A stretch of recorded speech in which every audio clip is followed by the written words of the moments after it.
Lazy people do a little work and think they should be winning. Winners work as hard as possible and still worry if they're being lazy. One throws a single punch and waits for applause, while the other throws 1,000 and apologizes for the one they missed. It's the ultimate paradox of success. Lazy people measure effort by exhaustion. I'm tired, so I must have worked hard. Winners measure effort by impact. I worked hard, but did it move the needle? One celebrates the sweat, the other only counts the results. The question isn't, am I working hard enough? The question is, am I becoming the person who can outwork everyone else in order to get what I want? So let me show you exactly how to become that person based on real neuroscience studies and actual data. This is what actually works, and the gap between lazy and winner isn't genetics. It's not talent, it's not some gift you're born with. It's about the fundamental differences between these two types of people around how they think, measure progress, and show up every single day. They're both made up of the same hardware, but different code. And the beautiful truth is you can rewrite your code. And once you understand why and how winners operate the way they do, you can't unsee it. And you can steal their blueprint and apply it to your own life. So let's break down what separates these two types of mindsets, and then I'll give you the exact strategies to shift from one to the other, starting with this. Lazy people and winners literally have different brain habits. Not different brains, different reward systems. Lazy people get high on the idea of work. Their brain releases dopamine just from thinking about goals, from talking about what they're gonna do. Scientists call this false reward. It's a neurological con artist. Your brain gives you a trophy just for showing up to the starting line. So you do a little work and your brain whispers, that's enough, you've earned your rest. The effort feels harder than it actually was because the reward already happened. Now winners get high on execution. Their brain releases dopamine from effort itself, not the idea of effort. This is called effort-based dopamine, and it's linked to the striatum, the ancient part of your brain that doesn't speak English, doesn't negotiate, and only understands one language: motion. So even after working hard, their brain doesn't give them that mission complete feeling. It just reloads and asks, what's next? Now here's the trap. Dopamine from effort builds you. Dopamine from dreaming drains you. Winners know the difference. Your brain will reward you either way. The question is, are you being rewarded for actually doing the work or for avoiding it? Winners see someone lazy people can't, their future self. Not as a concept, as a person. Someone who's either gonna thank them or never exist based on the choices they make today. But lazy people live in the present tense. Their brain craves dopamine now, the instant hit, the quick reward. Psychologists call this present bias. Your brain treating future pain like it doesn't exist and future gain like it doesn't matter. So you choose the easier path today because tomorrow feels like somebody else's problem. But winners live in conversation with who they're becoming. They don't just imagine their future self, they negotiate with them. Every choice is a handshake across time. Every decision is a promise or betrayal. Their brain stays locked on future rewards. This isn't willpower. It's neuroscience. When you focus on future rewards, you activate the prefrontal cortex, the smart mode part of your brain that plans, calculates, builds. When you chase quick hits, you activate the amygdala, the survival mode part of your brain, the part that doesn't think, it survives. So here's what's really happening. Lazy people aren't weak. Their brain is just stuck in survival mode, optimizing for not dying instead of actually living. Winners aren't superhuman. Their brain is in builder mode, optimizing for growth, compound interest, for the person they're sculpting out of the raw material of today. One brain asks, what feels good right now? The other one asks, what do I need to do right now in order to become who I want to be? The winner doesn't ignore the present. They just refuse to sacrifice their future self for a temporary feeling. Because your future self is the most important person you'll ever meet. They can't call you, can't text you, can't beg you to make better choices. They're silent, powerless, completely at your mercy. And every single day, you're deciding whether to build them a throne or dig them a grave. Winners feel lazy because they actually know what winning looks like, and it's so far away that it makes today's progress look like nothing. Lazy people feel accomplished because they have no idea, so everything feels like progress. This is the Dunning-Kruger effect in action. Beginners overestimate their skills, experts underestimate theirs. It's one of the cruelest tricks your brain can play on you, and here's why it happens. When you're lazy, your brain has a small map. It can only see what's right in front of you. So you climb a small hill and think you've conquered an entire mountain. You do a little bit of work and your brain says, look how far you've come. But when you're winning, your brain has a massive map. You can see the whole picture. You climb that same hill and realize it's just the beginning. So you do more work and your brain says, look how far you still have yet to go. So if you're constantly worried you're not doing enough, that's not weakness. That's proof you're seeing the real game. One lives in a small, safe world where they're always winning. The other lives in an infinite world where they're always building. Winners believe without a shadow of a doubt that they're the author of their own story.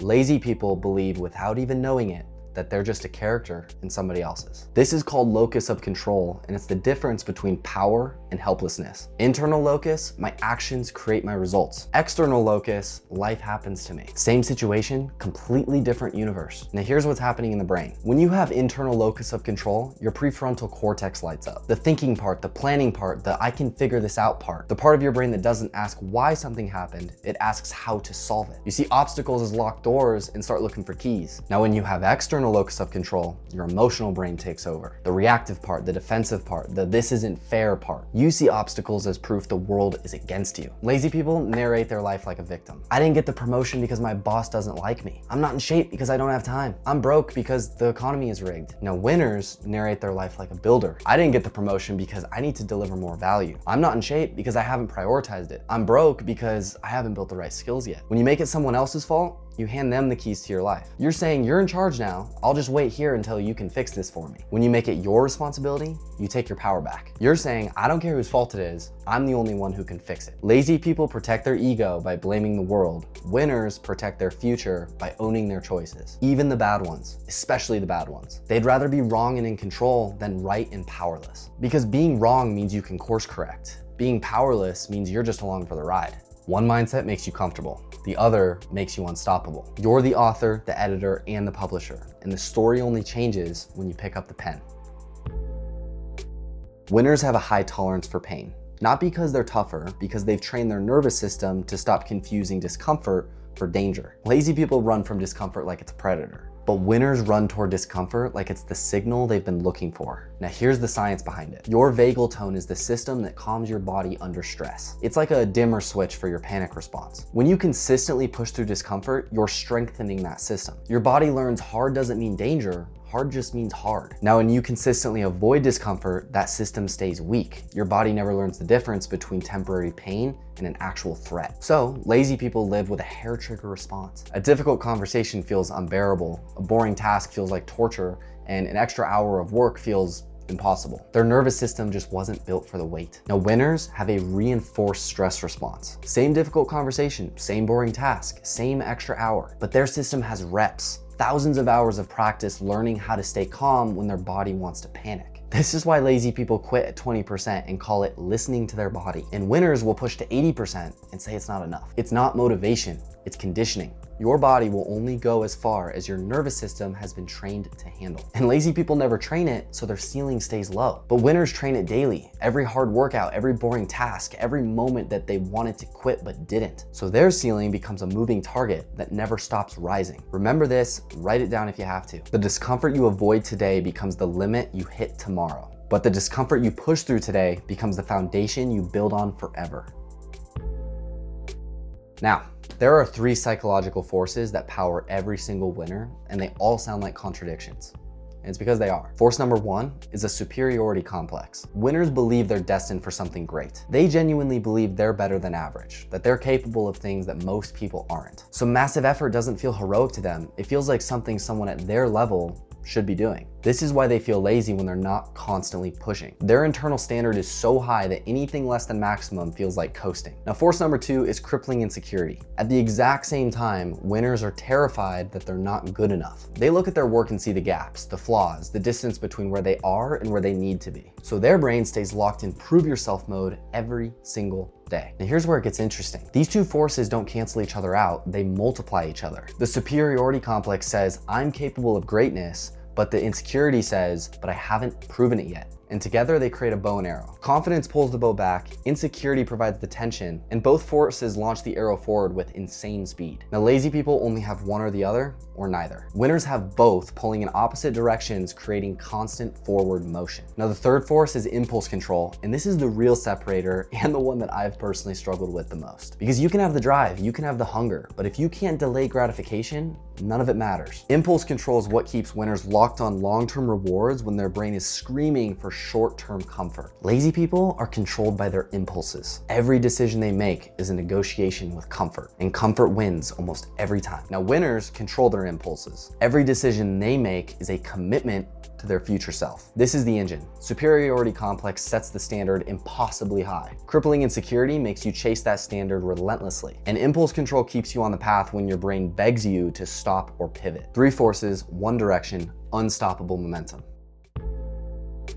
So now you understand the forces, the brain patterns, the systems that separate the lazy from the winners. But here's where most people get stuck. They learn all this and think understanding it is the same as living it. They declare they're gonna change, announce they're gonna lock in, and tell everyone around them about the person that they're about to become. And then nothing changes. Let me tell you about my friend, because this is exactly what's happening to him right now. A really good friend of mine gave me a call not too long ago, literally a couple weeks ago. He's been at college for about 4 years now, and he's got only less than a year left to go in order to get his degree. And he calls me up and basically tells me, bro, I think it's time for me to lock in. And I was pretty much just like, all right, like, what does that look like for you? Like, what brought this up? And basically he started telling me he doesn't want to live an average life, be an average person, average normal person and everything like that, as we all tend to say from time to time and everything. Nobody wants to be average. So he tells me this. I'm like, okay, so you're looking to lock in and everything. Like, what does that mean? Like, what are you actually going to do? And basically what he said is that he's thinking about dropping out of school and wants to move back home and basically back to his home state and everything, and live with some buddies of his in a place and start working and everything, and start working on what he actually wants to do. So I'm basically like, all right, so you want to do that, you want to drop out and everything and work on what you want to do. Like, what is the plan? Like, what is it that you actually want to do? And that's when he was like, well, I don't actually know yet. Like, I haven't really gotten there. So then I was like, okay, well, first, before you like drop out and make these really like big life altering decisions, you might want to have some form of plan or idea with what you want to do and everything. But then we kept talking and stuff, and I was basically asking him why he wants to drop out and everything. And what he told me is that he wanted to drop out so that he could, because he's obviously sick of school, as most students seem to be, especially 4 years in and everything. And he wants to start working on what he actually wants to do and stuff, which once again, he wasn't even sure what that really was, and all of this. And basically what I told him is, I was like, bro, you're this far along into the process. Like, you're already 4 years in, you have less than a year to go. Like, you might as well stay and get the degree, like finish it. You know, like, you've gotten this close, like you might as well finish instead of dropping out. And besides, you can still start working on the thing that you want to do on the side when you're not working on school and working on your studies and stuff. Like, use that free time in order to work on what it is you want to build. Because if you move home, you're gonna have to get just a normal job, and then on the side of that, then start working on what you actually want to do once you figure out what that is. So there really is no actual benefit, at least from what he told me, of, you know, dropping out and moving back home versus staying there.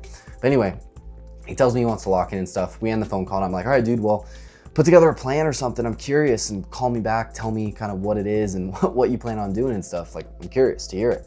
He's like, all right, sounds good.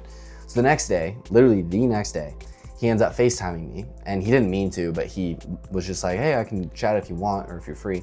So I had a minute. I was sitting here at my desk working, middle of the weekday, and I was just like, yeah, we could chat. And I asked him if he put together a plan or anything like that, and nothing. He hadn't done anything yet, which is fine. It had only been a day, so I mean, not a big deal. But then I noticed there was something on the side of the screen, just like poking out. And I was like, what is that? And he kind of was like, nothing.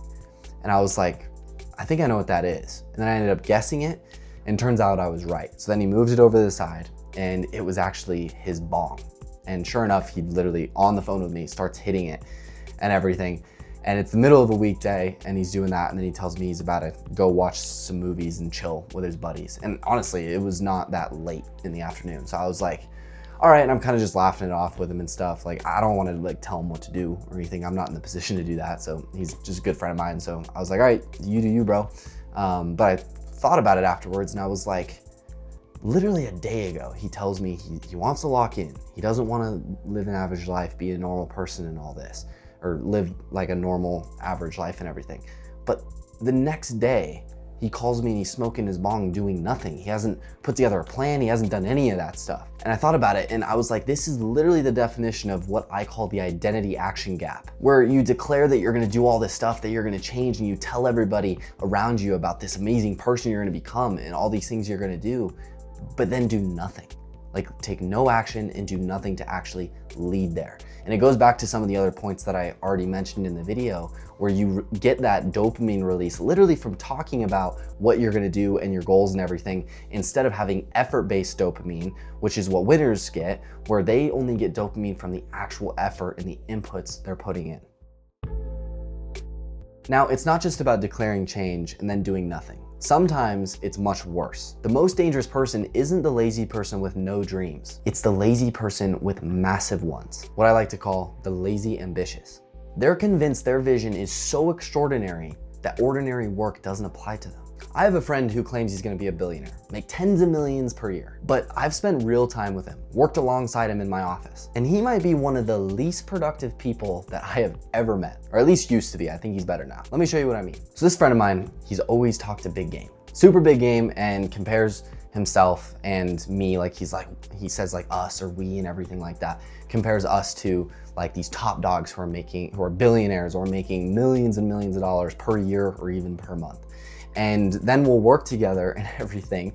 And literally I'd be sitting here just working at my desk and stuff, and he'd be at this other desk behind mine, just sitting there working and everything. And when I work, like my phone is out of my office, like away from me, so I can't access it, get distracted, nothing like that. And I'll sit here, and I mean, sometimes I'll just hammer out like 90 minutes of work and then, you know, take a quick break or something. But other times I'll literally sit for like 4 to 6 hours straight and just be like fully locked in, focused, depending on what I'm doing. But when I would work with him in here, I would literally turn around and it seemed like he might work there for like 20 minutes. And then he would sit back and be like this and literally just be scrolling on his phone. And I'd see what he was scrolling on, and it's literally either Instagram, TikTok, Snapchat, or even a dating app. And what I found funniest is that at the time, he couldn't even afford to take a girl on a date, or even, to be honest, afford the actual subscription for the dating app. And I mean, side point, but at least my perspective is that if you can't afford the date, or at minimum, the subscription for the dating app, then that probably isn't a top priority, and you probably have other priorities. That's at least how I've always done stuff and prioritize things. Because I was like, I gotta get my money together before I start focusing on dating and stuff, or at least like prioritizing it. But anyway, he would just be doing that scrolling, and it seemed like he couldn't go 20 minutes of working without stopping and doing something like that. So that was one example. So he'd sit there, which is what I think a lot of people do, where they'll sit there and they'll convince themselves that they're working so hard because they were at their desk for 6, 8, 10 hours of the day. But if you actually tracked how much of that time was actually working, it's probably barely anything at all. And I saw that firsthand. But then aside from that, he would also, because he was working so hard and needed it, he would basically tell me, all right, bro, I need to meditate for a bit, you know, just to like refresh and recharge my mind and stuff. And I'd be sitting here, I'd be like, all right, bro, you do you. And what would be funny is that almost every time he would go and he would meditate in a different part of the room, but what he would do is he would lay on the floor and basically be meditating. And sure enough, I'd be sitting here, 20 minutes would go by, 30 minutes would go by, sometimes 40 minutes would go by. And I'd be like, he's still not at the desk. Like, what's he doing? So I'd get up and I'd walk over, and sure enough, the meditating led to passing out on the floor. And sometimes he'd be passed out for 30 minutes. Other times it would be like 3 hours. And I'd be like, okay. And sometimes I'd just throw a blanket on him and I'd be like, all right, well, you enjoy your meditating session. So, but it's just interesting because I sit here and I'm like, you are talking this massive game, comparing yourself to the top people in the world, like the percentage of people who actually reach that caliber of making tens of millions of dollars per year. It's not the 1%. It's not the 0.1%. It's like the 0.001%. Like it is the most minuscule part of the population or amount of the population out there. And if you are going to compare yourself to them and want to be like them, then you better expect yourself to have to do extraordinary things and actions and make extraordinary choices that most people wouldn't be able to make, and have extra levels of discipline, work ethic, focus, productivity, all that stuff in order to get there. Because the fact of the matter is, as cliche as it sounds, if it was easy, everybody would do it. and everybody would get there. Everybody would get there if it was so easy that you could just work for 20 minutes and then scroll on your phone endlessly, or meditate by falling asleep on the floor for hours. So that's just a perfect example of what I call the lazy ambitious, where you talk a massive game, but your actual work ethic and everything doesn't reflect it. So those are the people who lose, the ones who declare but don't do, the ones who dream but don't execute. But what does winning actually look like? Not in theory, not in motivational videos, not in Instagram highlight reels, in real life. I lived with a winner. I lived and worked with a really good friend of mine in London who's already worth millions of dollars. He now runs a $50 million software company out of New York, and the difference between him and everyone else wasn't talent, it wasn't luck, it was that he operated like a machine. Relentless, focused, disciplined to a degree that didn't even seem human to me. Just pure execution on repeat. Let me tell you what I witnessed, because this is the standard that most people never see. And I can almost guarantee that pretty much every successful person who's actually successful that you see on social media, where you only see the highlight reels and it looks like an overnight success, I can almost guarantee that this is what their life looked like for years before they saw any progress. So when I was in London last year working with him on his software company when he was first getting it started and everything, and I was literally like living with him and everything, I got to see firsthand from the moment we both woke up to the moment we both went to bed what his routine and everything looked like. And now that his company's where it is, I can look back and say, this is what it actually looked like at the beginning, at the ground floor of building a $50 million software company. Literally what it looked like is every day like clockwork, he'd be up at 7 o'clock and he'd be headed out the door and headed down to the co-working space at the bottom of the building with all of his work stuff. And then I'd head down there, I'd be down there around like 7:45 after I got ready and everything like that.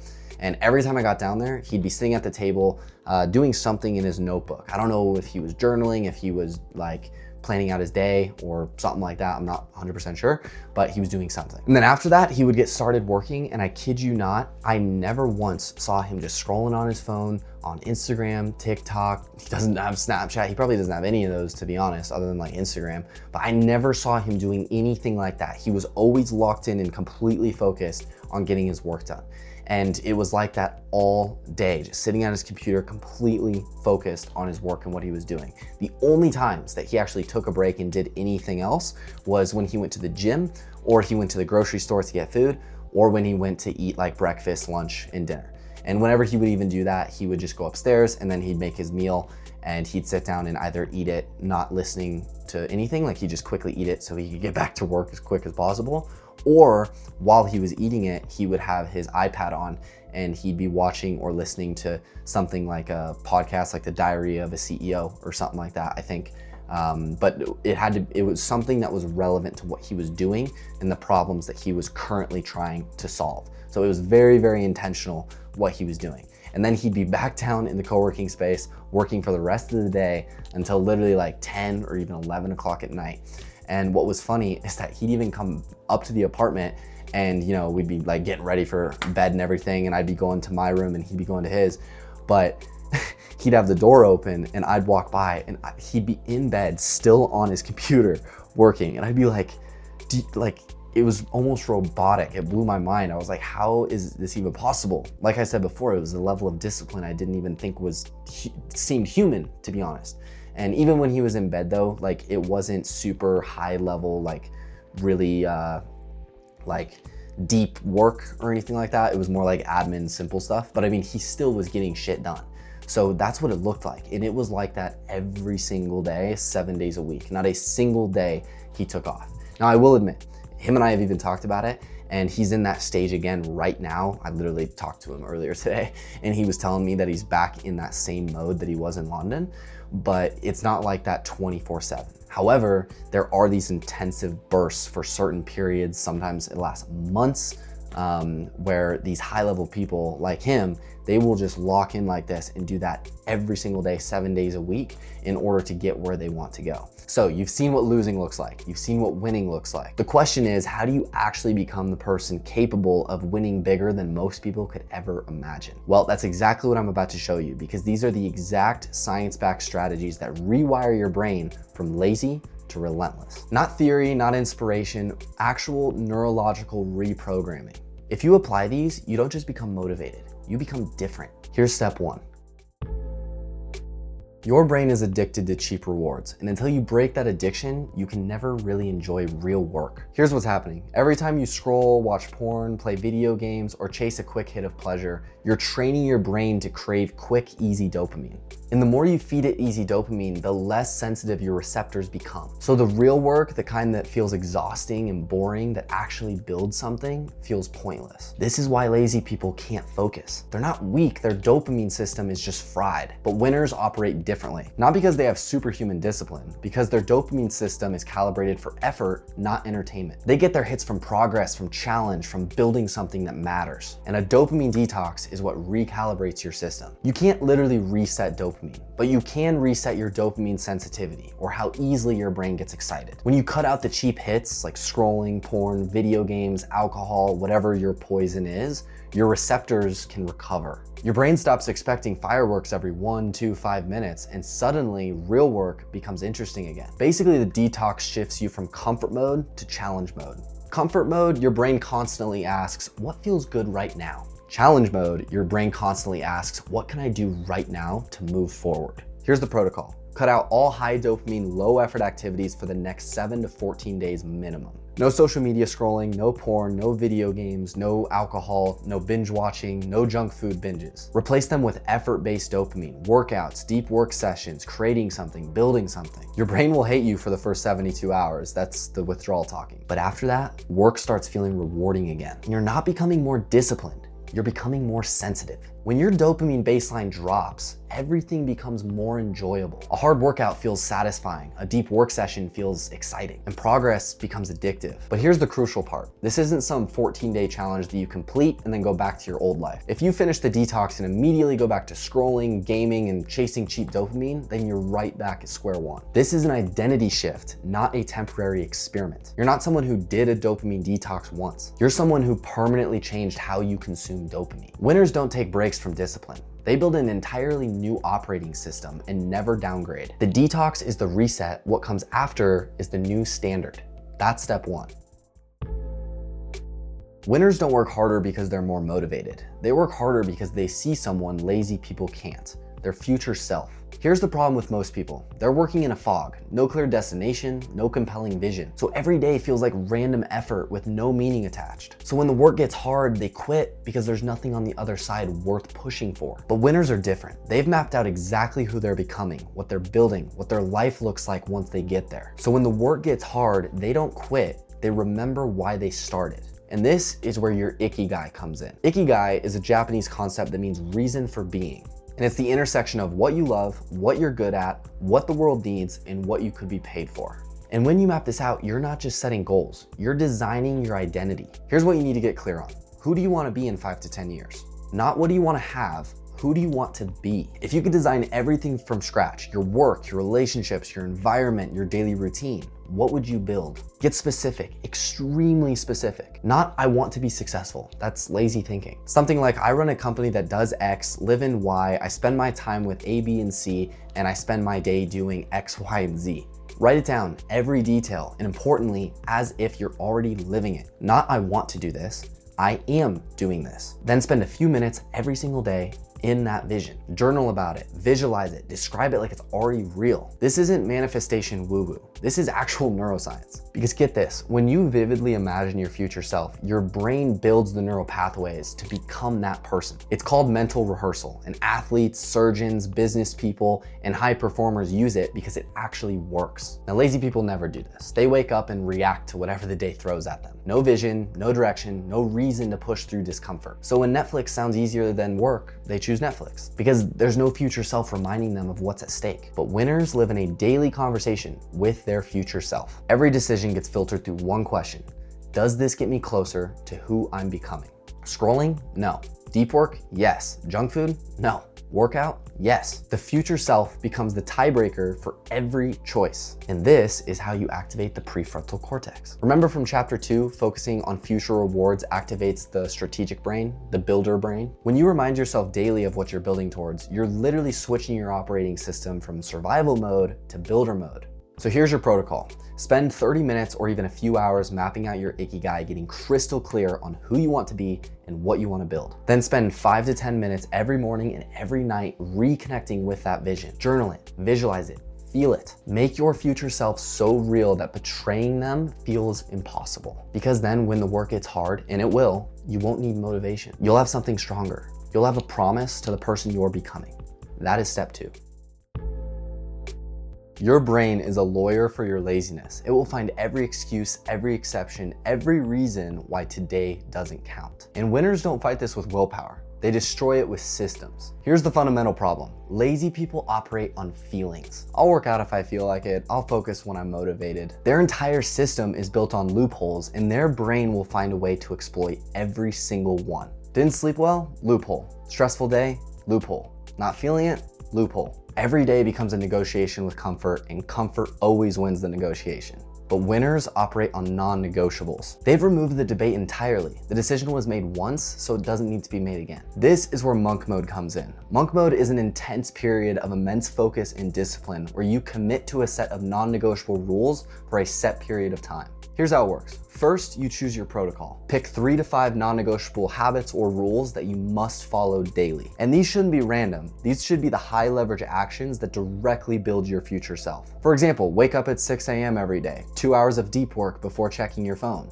No alcohol, work out for 60 minutes a day, meditate for 10 minutes a day, be in bed by 10 p.m. It can be really whatever rules that fit your lifestyle and the future you that you're trying to become. Just keep it simple, keep it specific, and keep it measurable. If you can't track it, it's not a real rule. Now second, set your timeline. How long are you committing? 21 days minimum, 30 days is better, 90 days will completely transform you. And the timeline matters because it removes the escape hatch. This isn't, I'll try this for a while. This is, I'm locked in for X days, no matter what. Your brain needs to know there's no way out. That's when it stops negotiating and just starts executing. Now third, track your progress daily. Every single day, you track whether you hit your non-negotiables. Use a simple spreadsheet, a habit tracker, a notebook, whatever works. But you mark it down, check the box, record the win. What gets measured gets managed, what gets tracked gets done. Lazy people operate in a fog. I think I'm doing okay. I feel like I'm being consistent. Now winners operate in the data. They know exactly how many days they've shown up. They can't lie to themselves. Now fourth, no excuses, only data. This is where most people fail at monk mode. They break the protocol once and think the whole thing is ruined. And they quit entirely because they think, I already failed. But winners track differently. They don't judge, they just record. Miss a day, mark it down, and move forward. Because the goal isn't perfection. The goal is consistency over time. If you hit 28 out of 30 days, that's not failure. That's a 93% success rate.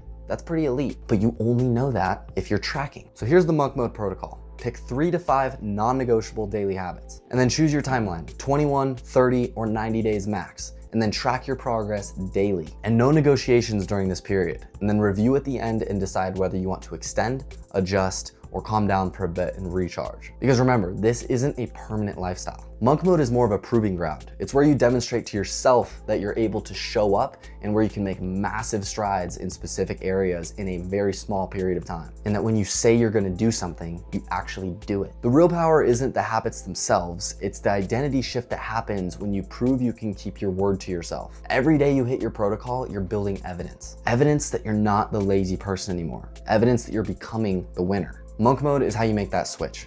That's step 3. You can't become a winner by acting like who you are today. You have to act like who you're trying to become and then never break character. Here's the problem with most people. They try to change while still being themselves. They keep the same habits, same thought patterns, and same default behaviors and then wonder why nothing changes. Winners use a psychological hack called the alter ego effect. It's simple. Decide who you want to be and then act as if you're already that person. And this isn't fake it till you make it. This is strategic identity design because your brain doesn't know the difference between who you are and who you're pretending to be. When you act like someone disciplined, your brain thinks you're disciplined.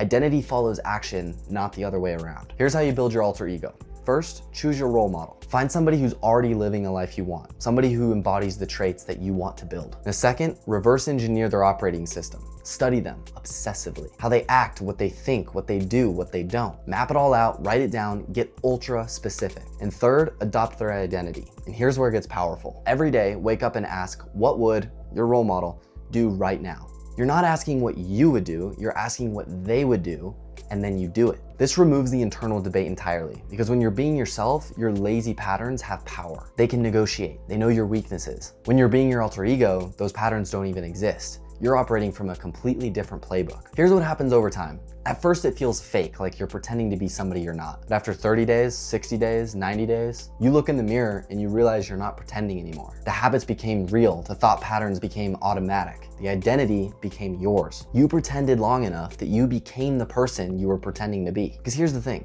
Lazy people wait to feel different before they act different. But winners act different until they become different. Identity isn't something you discover. It's something you build through consistent action over time. Eventually, the acting stops and you realize you're not pretending to be the character, you are the character.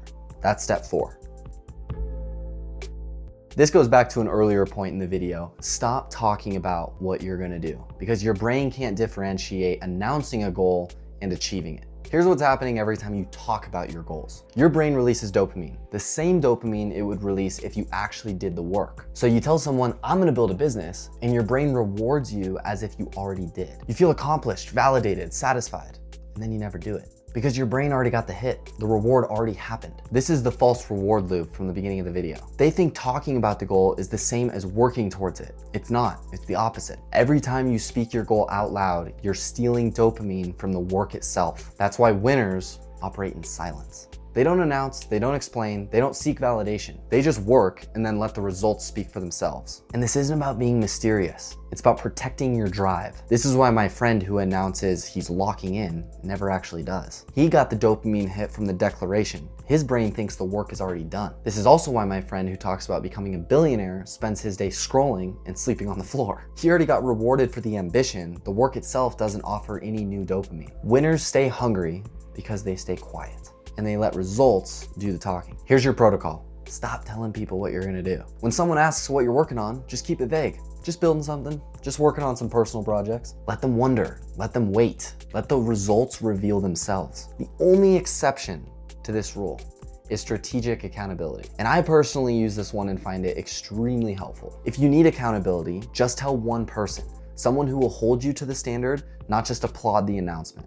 But even then, you're reporting progress, not just declaring intentions. I hit 10 hours of deep work this week is accountability. I'm going to work 10 hours this week is false reward. Make sense? Talking about your goals makes you feel productive without being productive. Silence makes you uncomfortable enough to actually do the work. Winners embrace that discomfort. Lazy people avoid it by talking. Stop announcing, start executing.